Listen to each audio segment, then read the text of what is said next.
May continuity. Sino? Para kung sakali ng isang bagay ka muna ilagay. Ito, yung isa, wala putol yun eh. Putol. Ito meron. Yung nasa baba. Ayan, may resistor din siya. Hindi ito mo. Kaya nga, itong nag-umunduran, ito wala ito. Wala. Ano to, abang to eh. Dapat may resistor dito eh. Spare niya yan. Nagbe-base siya dyan kung may ano, kung may isa ka pang floor, lalagyan nila ng resistor.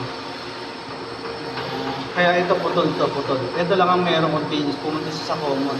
Okay. Para Paano yung positive niya dyan, sir? Wala kang positive dito. Ang totoo, common. Isa lang yung point na gagamitin mo dito. Pagdating sa Pagdating duty sa baba.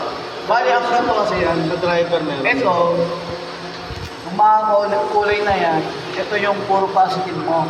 Tapos ito, ikakabit mo to sa negative. Negative Puro siya. negative lang to. Tapos ang positive mo, ito. Ito may mga Ito. Oo.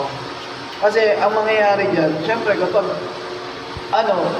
mag-short siya kapag ginamitan mo ito ng negative, di ba?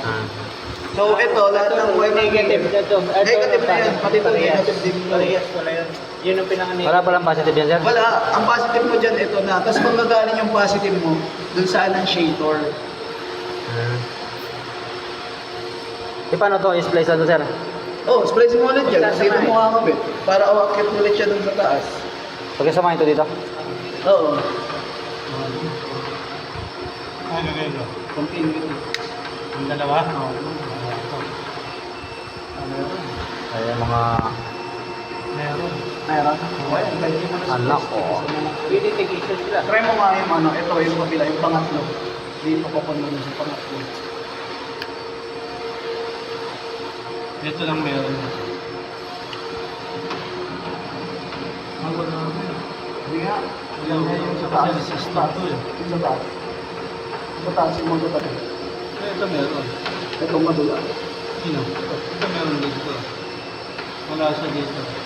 Pwede mo i-splice ay tigisan terminal. Anong ano dyan, sir? Ba't kailangan yan? Tinitingnan namin kung may continuity para kahit hindi mo na pagsamahin sa isang